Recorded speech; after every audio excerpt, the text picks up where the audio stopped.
Hello and welcome to the second in a short series of videos on the game Toulon 1793. This game is currently in playtest and we're hoping to see it published early next year, certainly the first half of next year, to be published by Legion Wargames, and you can pre-order the game at www.legionwargames.com. Today I'm going to show you the game in play, try and explain some of the rules to a fairly high level. I'll probably do two such videos. This one will deal with the first game turn or two, which is different to the rest of the game in as much as it deals primarily with the debarkation of the Allied troops and sees both sides in a race for victory point areas. And in that respect it's fairly different to the rest of the game. The next video will probably start at game turn 5, which is where the multiplayer game starts, and also the short version of the game. This sees all the various nations in play, and that turn will be more typical of the game turns in general. Here we see the game set up for play. Now you won't need as much space as I've utilised here. This is really just to allow you to see all the various play aids laid out. What you will need is space for the standard size game map and this table here, which deals with various tracks in the game.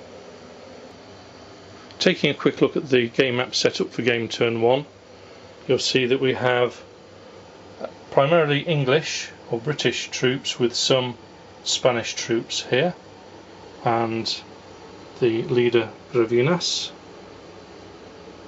These are waiting to come ashore near Fort Saint Marguerite.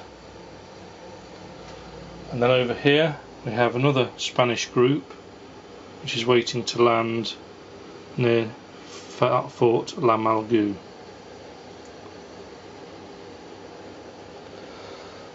This marker here is set up indicating that both RADs are currently Allied control. The RADs are the harbours. You have the small or petite RAD here and the grand rad out here, so control of both of those is quite significant in the game. In Toulon itself you have the Toulonnese forces, and over in Orléans the vanguard of the French west wing has arrived. We also have the battle board marker set up ready to go. Apologies for the glare from the overhead light. This is the tracks sheet. We have the game turn track running from game turn 1 down to 17. We have various markers here. We have a marker to indicate the loss differential when we go to battle, and the victory point differential to track victory points.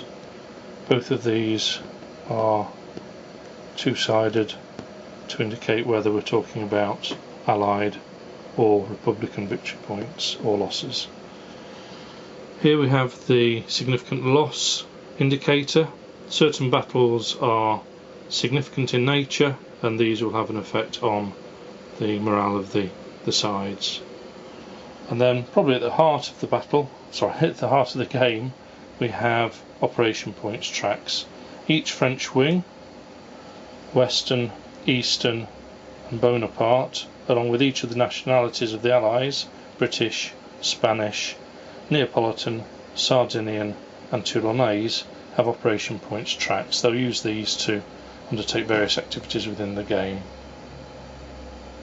Also on here we have the evacuation trigger for the Allies. That tracks whether they're close to evacuating the RADs, and we have an ammunition stockpile for Bonaparte. He can stockpile his ammunition for his batteries.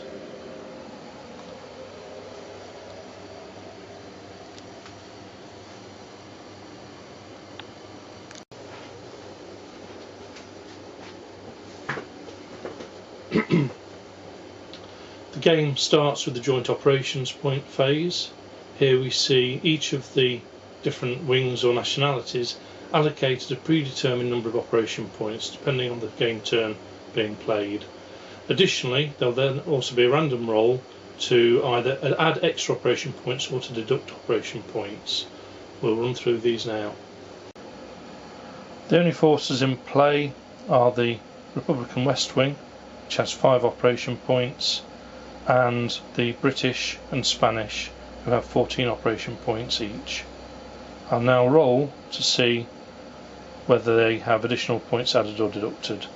Basically, you roll 2d6. The first dice is subtracted from the second to give you a positive or negative one.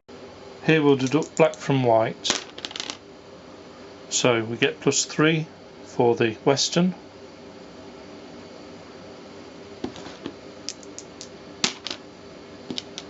-3 for the British,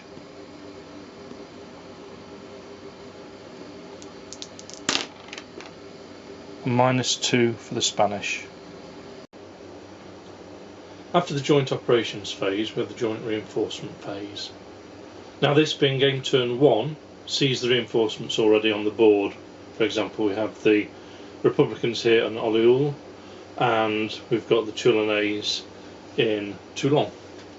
Off map, or so off camera, we have the Allied troops in the debarkation zones waiting to come ashore. Now, with reinforcements, it is possible to spend operation points to bring reinforcements in early, or to actually accumulate operation points by delaying them.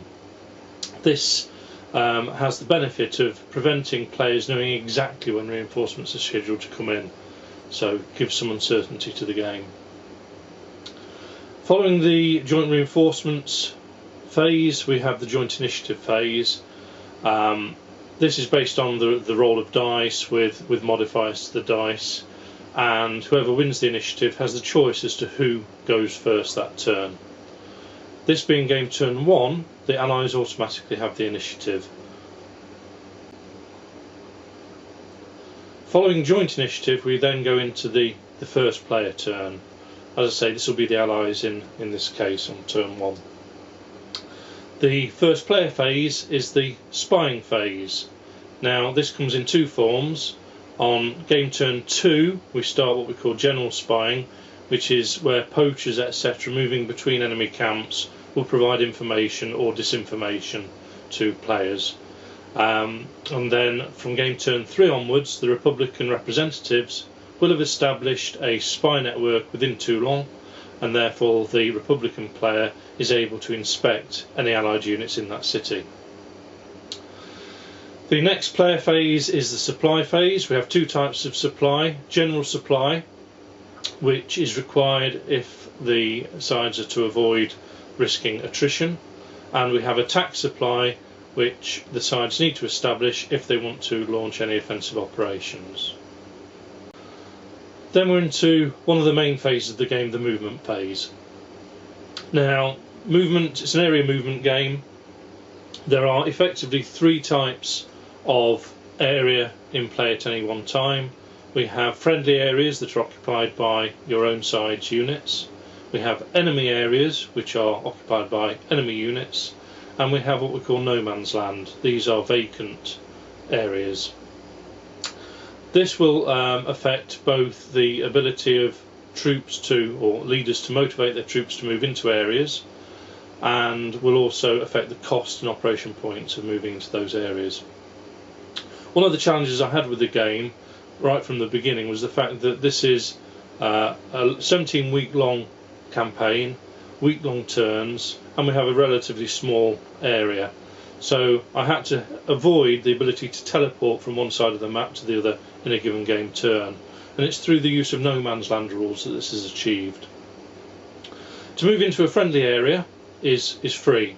There's no quality check required, no operation points cost to do that. So if you have contiguous friendly areas across the board, you can literally move from one side to the other at no cost. The moving into an enemy area will cost you 3 operation points. This is because you're effectively launching an attack, and that takes a lot of organising.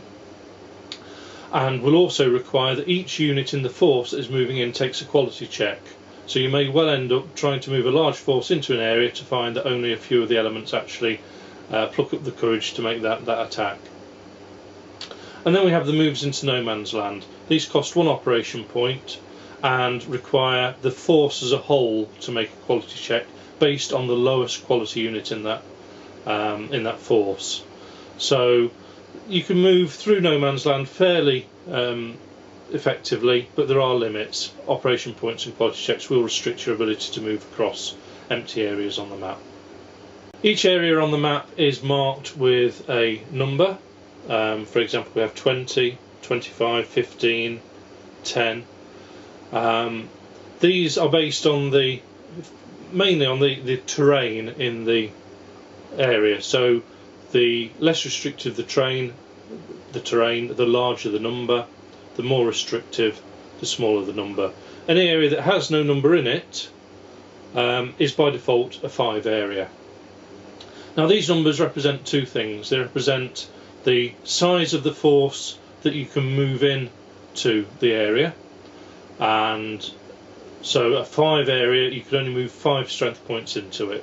A 25 point area you can move 25 strength points into it, each as a single force. If a unit is too large, so you have a 7 strength point unit say, that can always move by itself into an area. So a 7 SP unit could enter a 5 area, but it would constitute the force all by itself. And this restriction forces you to spend more and more op points as you want to move units in, because you're spending op points based on forces. So a no man's land area will cost you 1 operation point per force. Now the capacity of an area is 3 times that number.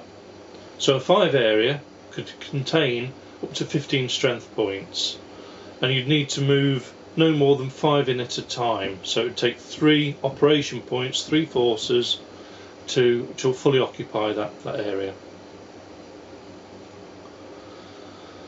If you're debarking units, which we will be doing on turn 1, then it will cost you an extra operation point to debark on top of the area cost. The quality checks that you make to move into an area will be affected by modifiers. For example, if you have a leader present, you will find it easier to motivate your troops. If you have other elite units in the area, then again that will help with motivation of troops. So let's see some of that in action. Let's see if we can get some of these allies ashore. First of all, we'll try and land the second Mallorca. Now they're a B quality unit, which means they'll succeed in moving into no man's land on a roll of 1 through to 4. Now the fact that Gravinus is present, along with another high quality unit in the form of the first Iberia, means that each of those will give a benefit to the dice, +1. So 1 to 6 and the second Mallorca succeed. So in they go.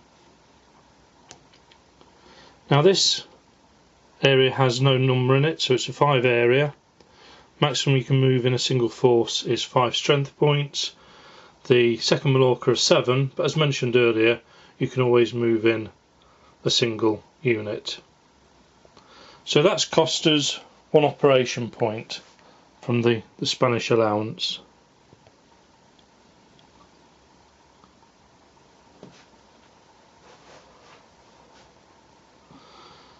That makes the area friendly. So we'll move the first Hibernia in as well.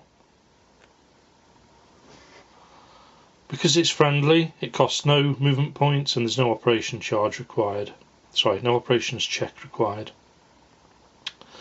Now we've got a total of 13 units in that area.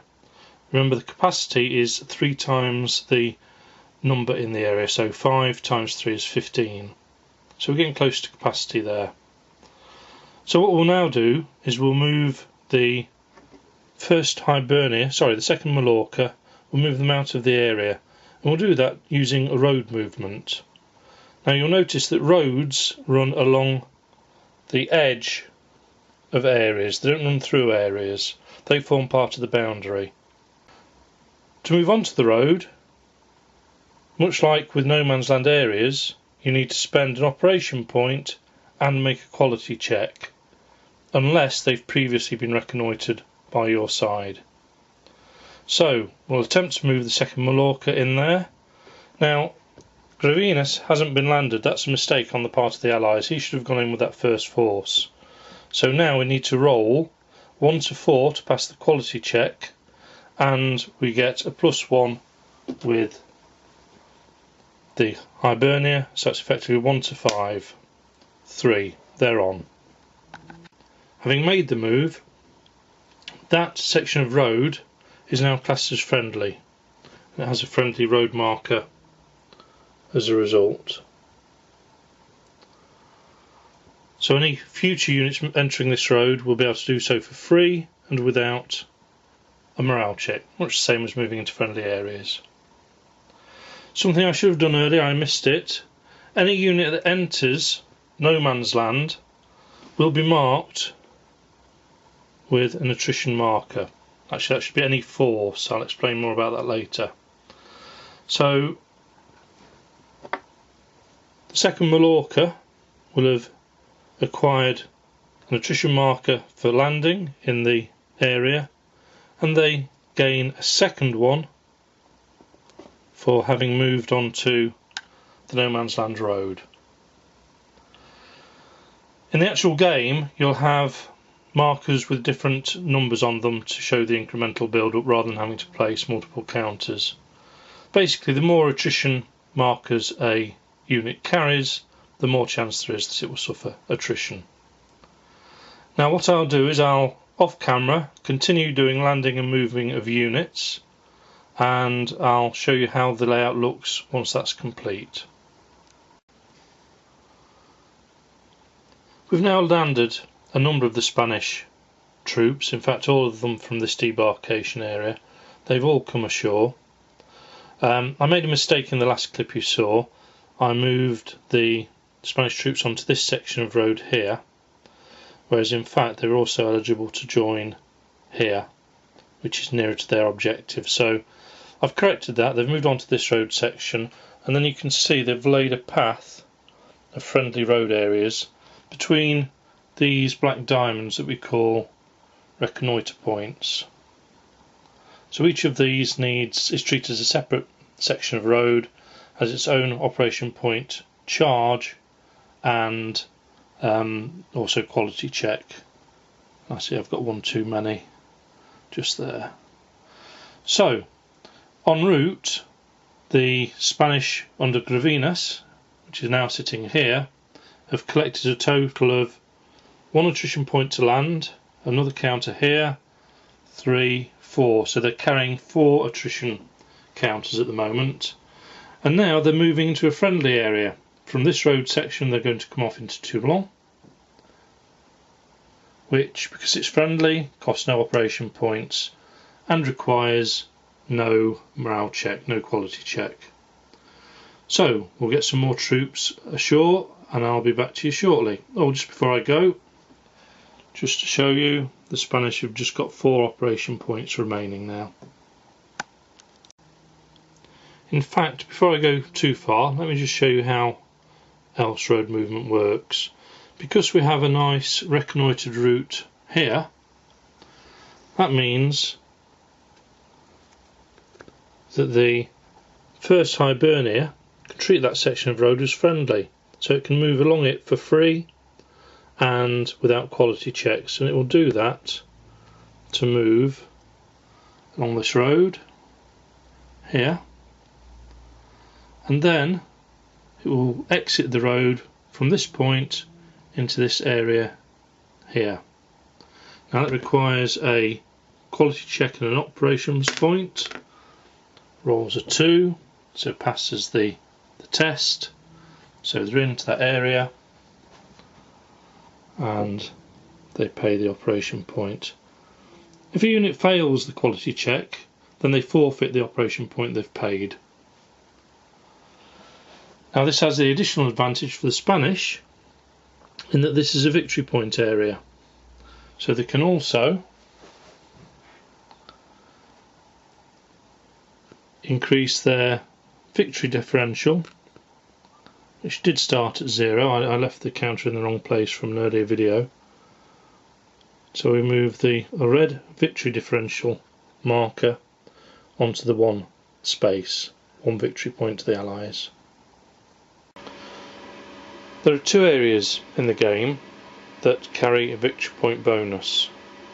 These are the 2 peninsulas that separate the Petit Rad from the Grand Rad. So we have this area here, and we have this area here.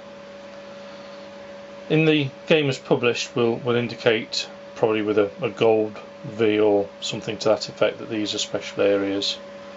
So these 2 actually gain an additional 3 victory points, so you can see they're very valuable as areas. So these Spanish have not gained the single victory point that I mentioned. They actually take us up to a total of 4 Allied victory points. So that's the end of the movement for the Allies in this particular game turn. Following movement comes movement attrition. You'll remember that we had the unit that entered Toulon that received attrition, but also off camera with the various other movement that I did, you can see that the Allies have managed to move to the west of Toulon.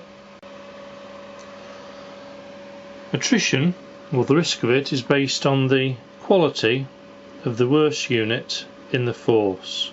So you can see here on the attrition table, A, B and C you need 6 or higher on a roll, D 5 or higher, E 4 or higher, and then there are various modifiers. Some are generic, some apply only to movement attrition, and some apply to final attrition. We'll be talking about final attrition later. We'll demonstrate an attrition check using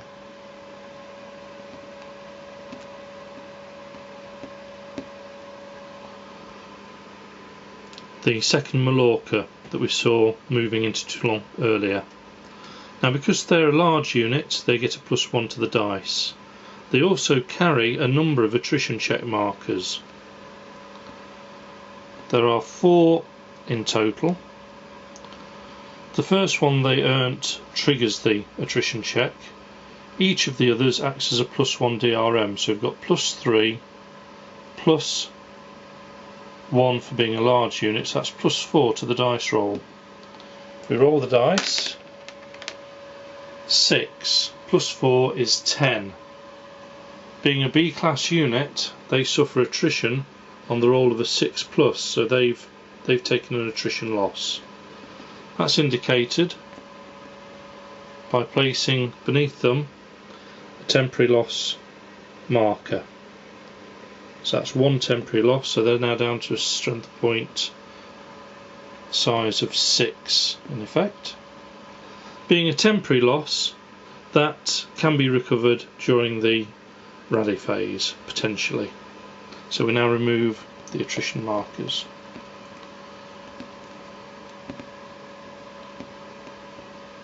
We'll repeat those tests for the other 2 forces. If you've got more than 1 unit in a force, then you would be basing the attrition check on the poorest quality unit in that force. Following the movement attrition checks, we have combat. For combat, I'll wait until the 3rd in the series of 3 short videos to demonstrate how that operates. So that's it for now, folks. Many thanks for your time, and hopefully see you on video number 3.